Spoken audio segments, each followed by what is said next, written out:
Merci. Asalaamaaleykum mbooloo mi.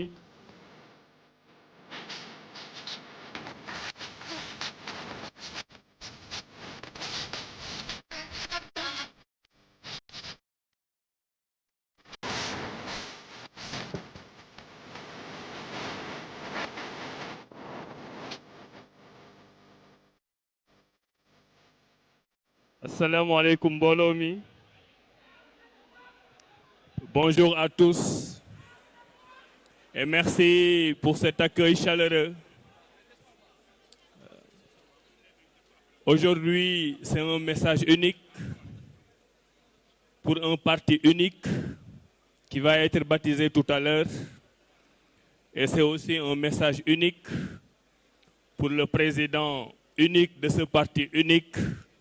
qui s'appelle Bassirou Diomaye Diakhar Faye.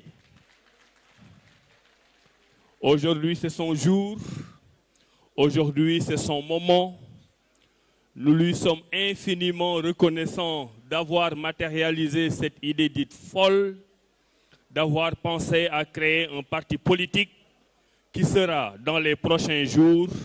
le premier parti politique de la République du Sénégal. Et nous mettons en place ce parti politique parce que nous avons choisi la République. Nous n'avons choisi que rien que la République. Et nous avons tous ici, autant que nous sommes, défendu la République sous les colibés,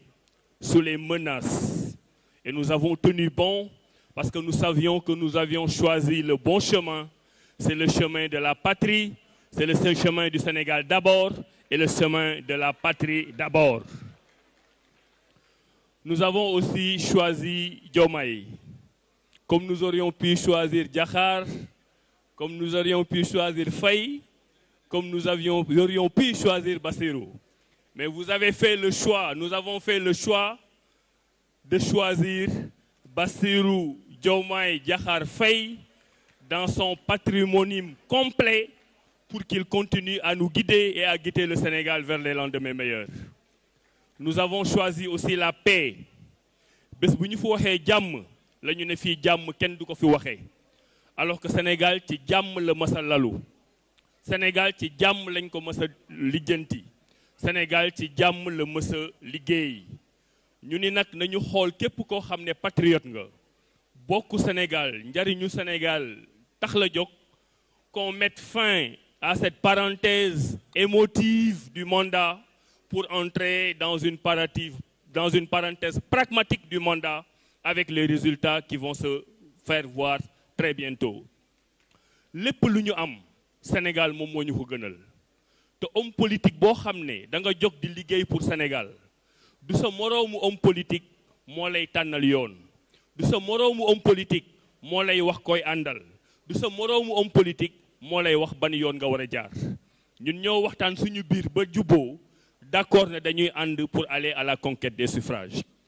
Et c'est pour ça que je voulais rendre hommage à toutes ces personnes qui sont ici.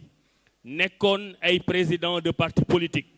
nekk président de mouvement, wala nekk ay identité remarquable, nekk ci ay parti ak ay mouvement politique di liggéey pendant longtemps. Dem ba li ñu téyee am dëgër ñu war ci mën a jàpp. Ñooñu ñoo choisir tey fàtte seen bopp. Ñooñu ñoo choisir de s'oublier eux-mêmes pour être au service de la patrie et au service du président de notre parti, Bassirou Diomaye Diakhar Faye. ma leen di wax ne nag def ngeen loo xam ne histoire du Sénégal dina ko bind. Parce que le parti que nous sommes en train de créer a pris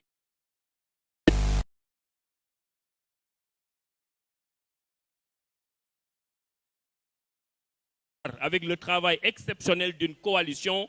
et nous sommes en train de nous muer en parti politique.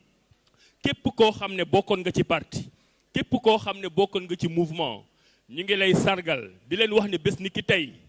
Awalé amatul bés ni ki tey Mimi 2024 amatul bés ni ki tey amul benn mouvement xam ne dafay am ci biir parti bi. C'est notre parti, c'est notre leader, c'est celui qu'on a choisi et Inch'Allah stratégie bi nga xam ne ci la ñu jëm stratégie bu yomb la. Premier élément de stratégie, gagner les élections locales haut la main. tey nee nañu am nañ plus de 300 maires l'objectif war na dem ci plus de 500 maires sur les 557 maires du Sénégal. Gagner les élections législatives bu ñu dissoudre assemblée wane ne mën nga am une majorité de plus de 130 députés. dem nag ba ca mujj élection présidentielle gagner ko écraser ko fexe opposition exister mais opposition bi gis ci boppam ci parti bi gis boppam ci Bassirou Diomaye Faye pour ñu yóbbu ko un deuxième mandat. Donc képp koo xam ne da nga ciy choisir opposition tey wala aventure xamal ne tu en as au moins pour 8 ans 3 ans fii ak 2029 5 ans après 2029 avec le président de la République Bassirou Diomaye Diakhar Faye. fi may terminer nag li may dénk sama bopp di leen ko dénk yéen ñëpp mooy kilifa booy ànd ak moom ñaar rek la ñu xaar ci yow te man ci loolu laa nekk ñama àndaloon ci la ñuy nekk te xam naa ne ci ngeen nekk mooy fexe. Dans la mesure du possible chaque jour nga koy wàññil ay noonam chaque jour nga koy wàññil ay noonam ñaareel bi mooy chaque jour boo ko wàññilee noonam nga koy yokkal ay soppeem stratégie politique weesuwul loolu wàññi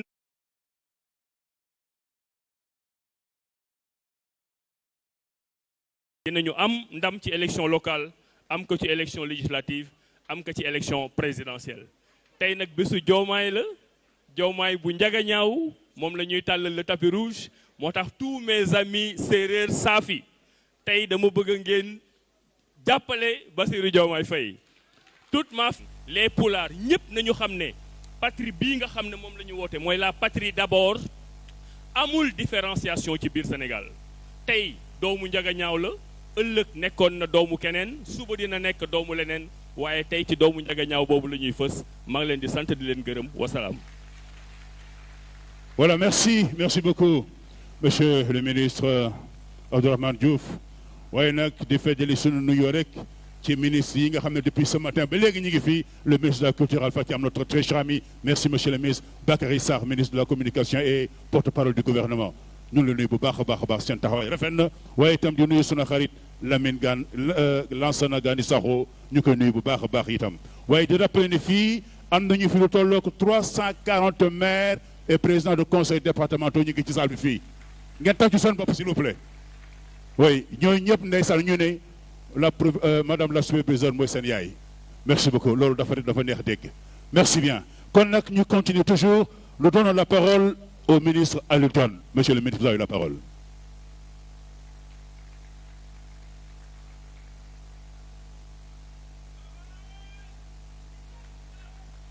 asalaamaaleykum mbooloo mi maa ngi nuyu kenn ku ci nekk ci sa tur ak sa sant ak ci sa daraja ma am mbégte tey ñëw fii ginnaaw bi nga xamee ne am na xew-xew boo xam ne amoon na te xew-xew boobu du woon lenn lu dul ñu am tàmbali boo xam ne dañ ko defoon ci liggéey bi ci gouvernement bi loolu nag mu nekk yoon wu yàgg boo xam ne depuis ba ñuy créer Pastef ba léegi yàlla dogal 2024 ñu jot ci nguur gi ñu boole ñu ci ñi war a doxal développement Sénégal bi ñu demee ba jamono am lu xew loolu xew nag tax bi président de la République son excellence Bassirou Diomaye Diakhar Faye di taxawalaat gouvernement bi mu leen wooyee ñun ñu jël sunu responsabilité waaye boole kook teggin nag ndax ba jamono jooju ñuy dem dañu amoon benn kilifa mu nekkoon sunu leaderu parti di président Ousmane Sonko ñu respecté ko lool bi ñu ko tàggoo dal di dem wuy ji gouvernement bi waaye toujours ci ndigalit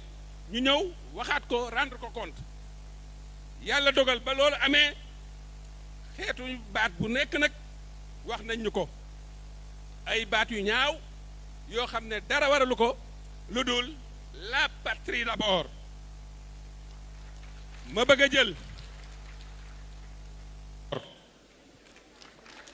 ma bëgg a jël ne dafa am lu ñu daboon muy dañoo jaayante woon fas yéene di liggéeyal Sénégal saa su nekk jaayante boobu nag tax ñu xool son excellence le président de la république gis ay valeurs yoo xam ne yii rek laa ciy wax ku dal la ku am xam-xam la ku xelu la ba tax na son excellence bi mu ñu wooyee ñu war a àggale liggéey bi ñu engagé wu ànd ak moom ci wàllu liggéey Sénégal kon maître moo yii moom laay teg engagement d'abord responsabilité la nation wala boog la patrie le développement du Sénégal Sénégal boo jëlee histoire am diggante Senghor ba Abdou Diouf di dem daanaka daan na am ay xiiroo ci politique waaye nekkuñ ci woon en permanence waaye président Diomaye li mu indi nii bëgg a taxawal benn parti bu mag boo xam ne day dajale toutes les forces vives jubluwu ci dara lu dul ñu delloowaat ci Sénégal cohésion nationale loolu nag fi mu tegu mooy dafa mas a wax ne xamuma lu gën jàmm fii ak fu ñu jëm pour jàmm am cohésion nationale d'abord parti bii ñu teg nii ñun dañoo tàggatémbe woon ndax bi nga xamee ne génn nañ ñu ci mbooleem groupe yi ñu bokkoon ci biir Pastef taxul ñu jóg rek ne dañuy dem fële ndax dañuy roy boo ànd ak kilifa da ngay doxee ni muy doxee parce que ba boobu gëmoon nañ ne président Diomaye mu ngi woon ci biir parti bi waaye bi ñu xamee ne dem nañ ba xam ne nag duggatuñu fii duggatuñu fële ñu jël engagement créer sunu mouvement tuddee ko consensus